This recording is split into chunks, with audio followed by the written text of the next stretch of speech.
Halo sahabat, kita jumpa kembali pada hari ini tanggal 14 Maret 2021. Ya, tadi saya barusan membahas tentang kesalahan Tritunggal. Lalu beberapa hari sebelumnya saya juga membahas tentang kesalahan Oneness atau Oneness Pentakostal atau Sabellianisme. Nah, sebagai gantinya saya menunjukkan kebenaran, yaitu apa yang dinyatakan oleh Yesus dan tercatat dalam Yohanes 17 ayat 3, yaitu Bapa adalah satu-satunya Allah yang benar. Ya, kalau sudah satu-satunya Allah yang benar itu berarti tidak ada peluang adanya Allah yang benar yang lain. Ya. Atau kalau ada yang lain yang disebut sebagai Allah, itu pasti Allah yang nggak benar. Kemudian di ayat itu juga ditegaskan bahwa Yesus adalah utusannya Bapa, utusannya Allah. Nah, kebenaran ini yang disampaikan oleh Yesus ini harus cocok, harus tidak bertentangan dengan kabar atau pesan yang disampaikan oleh seluruh kitab suci, ya, seluruh yang terdapat dalam Alkitab. Nah, ketika saya menguji hal ini, ya memang ternyata kebenaran yang disampaikan oleh Yesus itu secara konsisten bisa relevan dengan semua ayat di dalam Alkitab. Ya, Bapa satu-satunya Allah yang benar, tidak ada yang lain. Secara konsisten kebenaran yang disampaikan oleh Yesus itu relevan dengan semua ayat di dalam Alkitab. Jadi tidak bisa dipungkiri bahwa ada ayat-ayat tertentu yang mempunyai multitafsir sehubungan dengan bahasa aslinya atau sehubungan dengan konteks yang tidak terlalu jelas, ya, menimbulkan multitafsir. Nah, tetapi di dalam multitafsir itu konsep bahwa Allah yang benar satu-satunya yaitu Bapa itu tetap bisa dipertahankan secara konsisten. Ya, misalnya ayat yang paling sering digunakan untuk menyatakan bahwa Yesus adalah Allah. Ya. Artinya kalau memang Yesus adalah Allah, sementara Yesus itu bukan Bapa, maka itu berarti pengajaran Yesus yang mengatakan Bapa satu-satunya Allah yang benar itu akan gugur, karena ternyata Yesus juga Allah, gitu ya. Nah, sekarang kita akan lihat ayat yang dipakai oleh orang untuk mengklaim bahwa Yesus adalah Allah. Dan ayat yang paling kuat menyatakan hal itu ada di dalam Yohanes 1 ayat 1. Ya. Pada mulai adalah firman, firman itu bersama-sama dengan Allah dan firman itu adalah Allah. Kita tahu firman di situ adalah sebutan untuk Yesus. Jadi Yesus adalah Allah. Nah, kita mesti mengulik, ya.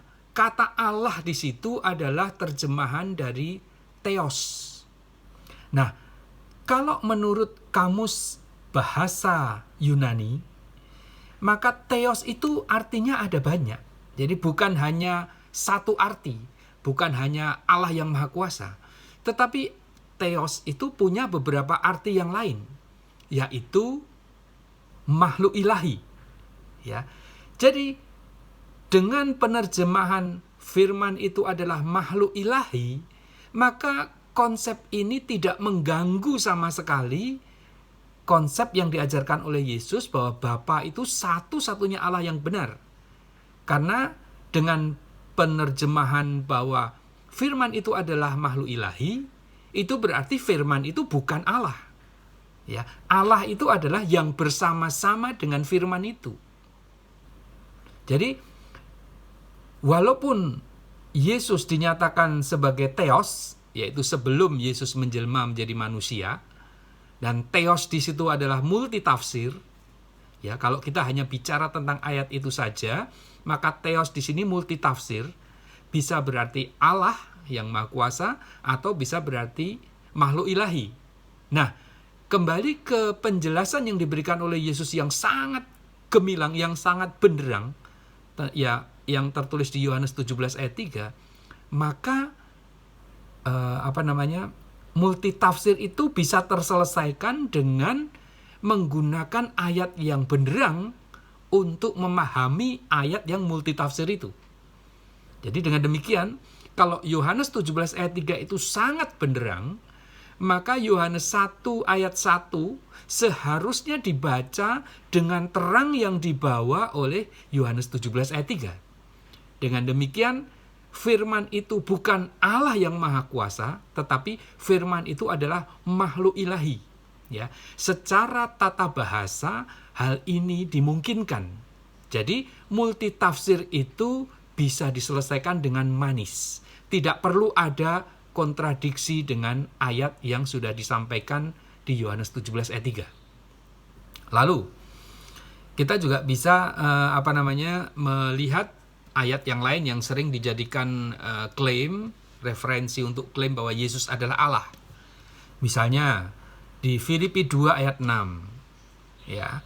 Kalau kita telusur, ternyata kitab LAI ya, yang mengatakan Yesus itu dalam rupa Allah dan tidak menganggap kesetaraan dengan Allah sebagai milik yang harus dipertahankan. Ya. Nah, terjemahan itu menimbulkan kesan bahwa Yesus ini setara dengan Allah. Ya, berarti dia Allah. Ya. Tetapi kalau dipelajari lebih lanjut, ternyata terjemahan di LAI itu keliru. Ya, karena harpakmos itu bukan mempertahankan. Harpakmos itu upaya keras untuk meraih sesuatu yang belum dimiliki. Nah, kalau mempertahankan itu kan sudah dimiliki. Jadi mempertahankan di sini tidak benar. Yang benar adalah Yesus tidak pernah berpikir untuk merampas, menyetarai Allah. Ya, jadi Yesus dalam rupa Theos tidak ingin merampas untuk menyetarai Allah. Berarti Yesus tidak setara dengan Allah dan tidak ingin menyetarai Allah. Nah, Theos yang tidak setara dan tidak ingin menyetarai Allah, yaitu Theos itu tentu bukan Allah, bukan? Ya, Theos di sini konsisten dengan Yohanes 1 ayat 1 yang kita terjemahkan sebagai makhluk ilahi tadi. Yesus adalah makhluk ilahi ya, yang tidak setara dengan Allah dan tidak berpikir untuk menyetarai Allah. Jadi sekali lagi, pesan Yesus dalam Yohanes 17 ayat 3 itu secara konsisten mampu dipertahankan dan relevan dengan kenyataan kebenaran yang dinyatakan di seluruh Alkitab. Contoh lain lagi. Ayat yang digunakan untuk mengklaim bahwa Yesus adalah Allah. Itu Roma 9 ayat 5. Ya. Roma 9 ayat 5, di sana terjemahan LAI menyatakan bahwa Yesus adalah Allah yang harus dipuji sampai selama-lamanya. Begitu kan? Nah, kalau Yesus adalah Allah, maka ini pasti berbenturan dengan Yohanes 17 ayat 3. Karena Yohanes 17 ayat 3 mengatakan Bapa itu satu-satunya Allah, berarti nggak ada yang lain lagi. Nah, kalau ini dinyatakan Yesus adalah Allah, berarti ada benturan. Nah, rupanya kembali terjemahan di dalam LAI untuk Roma 9 ayat 5 itu tidak benar. Ya. Jadi tidak pernah ayat itu mengatakan bahwa Yesus adalah Allah yang harus dipuji. Tidak begitu. Jadi konteks ayat itu menjelaskan keprihatinan Paulus tentang nasib bangsanya. Sudah diberkati Allah dengan luar biasa. Yang Mesias itu artinya yang diurapi oleh Allah, itu lahir dari Israel. Nah, atas semuanya itu Rasul Paulus mengatakan terpujilah Allah selama-lamanya. Atau kemungkinan kedua, biarlah Allah yang harus diberkati. Biarlah Israel ini diberkati oleh Allah selama-lamanya. Ya, jadi ternyata ketahuan bahwa ayat yang membentur Yohanes 17 ayat 3 itu ketahuan salah terjemahannya. Nah, dengan demikian kalau terjemahan itu sudah dibetulkan, maka tidak lagi terjadi perbenturan. Jadi apa yang diajarkan oleh Yesus dalam Yohanes 17 ayat 3 relevan dengan kebenaran yang dinyatakan di seluruh Alkitab. Kita lihat lagi 1 Yohanes 5 ayat 20. Ya. Anak Allah telah datang supaya kita mengenal yang benar, supaya kita di dalam Anak-Nya, Dialah Allah yang benar dan hidup yang kekal. Ya. Nah, Allah yang benar dan hidup yang kekal ini siapa? Kalau Allah yang benar dan hidup kekal ini ditujukan kepada Yesus, berarti Yesus adalah Allah yang benar, maka pesan ini bertabrakan dengan Yohanes 17 ayat 3. Tetapi ternyata kalau kita kaji lebih dalam, di dalam 1 Yohanes 5 ayat 20 itu, Yesus ditegaskan sebagai anak dari Dia yang benar. Ya. Yesus adalah anak dari Dia yang benar. Nah, Anda bisa lihat di sana kata Anak-Nya. Nah, nya di situ adalah yang benar. Jadi Yesus adalah anak dari yang benar itu. Nah, yang benar itulah yang diperkenalkan oleh Yesus sebagai Allah yang benar. Jadi, Allah yang benar di situ bukan merujuk kepada Yesus, melainkan kepada yang benar, yaitu Bapaknya Yesus. Nah, dengan pembenaran tafsiran ini, kembali Yohanes 17 ayat 3 akan berjalan seiring dengan 1 Yohanes 5 ayat 20. Tidak terjadi perbenturan. Jadi sekali lagi, untuk ayat-ayat yang multitafsir, yang agak-agak kurang jelas, harus dipahami dengan menggunakan terang dari ayat-ayat yang sudah jelas. Jangan sebaliknya, ayat yang kurang jelas dipegang, sehingga ayat yang jelas jadi bertabrakan. Nah, ini prinsip yang keliru. Ya. Jadi sekali lagi, Yohanes 17 ayat 3 itu sangat benderang menjelaskan bahwa Bapa satu-satunya Allah yang benar dan Yesus adalah utusan Bapa. Dengan demikian tidak ada kemungkinan, tidak ada peluang siapapun selain Bapa menjadi Allah yang benar. Ya, kalau sudah satu-satunya itu berarti tidak ada yang lain lagi. Ya, saya tambahkan.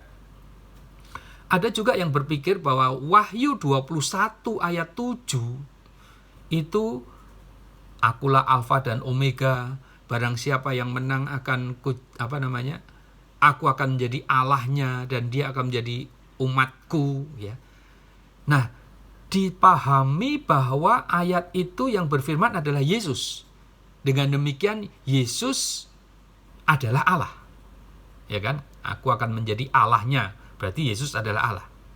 Nah, kalau Yesus adalah Allah, sekali lagi ini terjadi benturan dengan Yohanes 17 ayat 3. Tetapi syukur kepada Tuhan, syukur kepada Allah.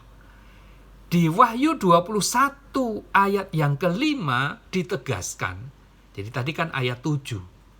Ini ayat 5-nya.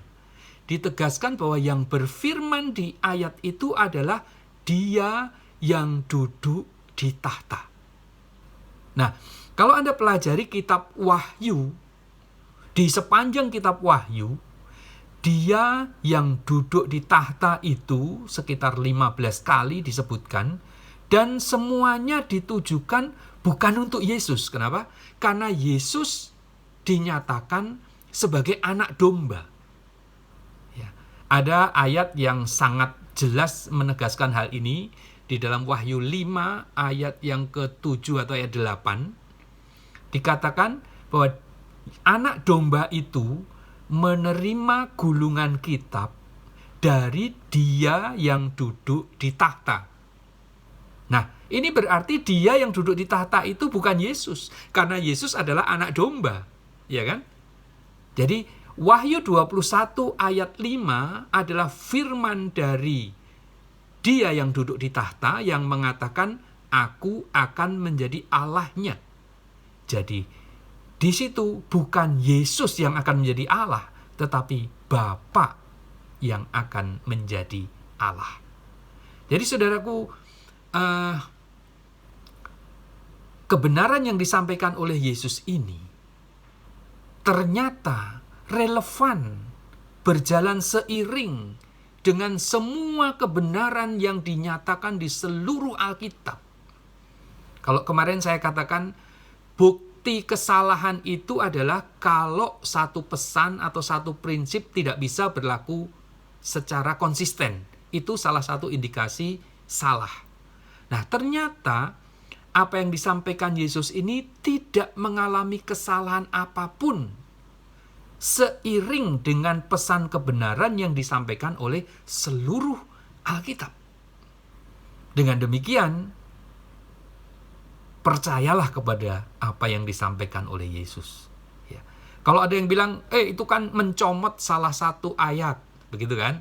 Nah, saya sudah tunjukkan, bukan hanya salah satu ayat, tapi semua ayat ternyata berjalan seiring dengan pernyataan Yesus di dalam Yohanes 17 ayat 3. Ada yang berkata, sedikit lagi ya, itu kan Yesus pada waktu di dunia, Bapa satu-satunya Allah yang benar.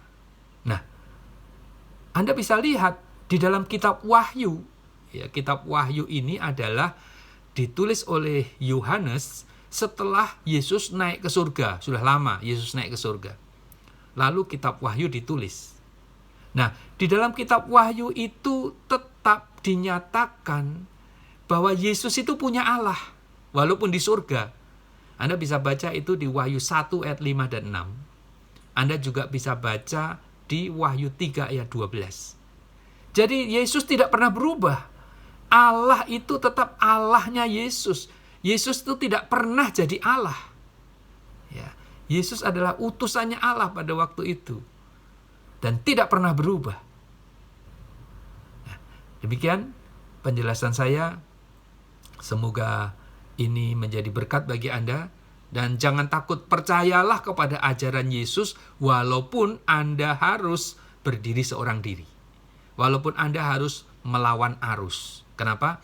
Karena di pengadilan surga nanti, semua yang disampaikan Yesus itu adalah hakimnya. Perkataan Yesus menjadi hakimnya terhadap apa yang sudah kita lakukan. Kalau yang kita lakukan itu sesuai dengan perkataan Yesus, amanlah kita. Tetapi kalau apa yang kita katakan, apa yang kita lakukan, apa yang kita ajarkan ternyata bertentangan dengan ajaran Yesus, bertentangan dengan perkataan Yesus, wah, cilaka kita. Karena apa yang disampaikan Yesus itu menjadi hakimnya. Ya.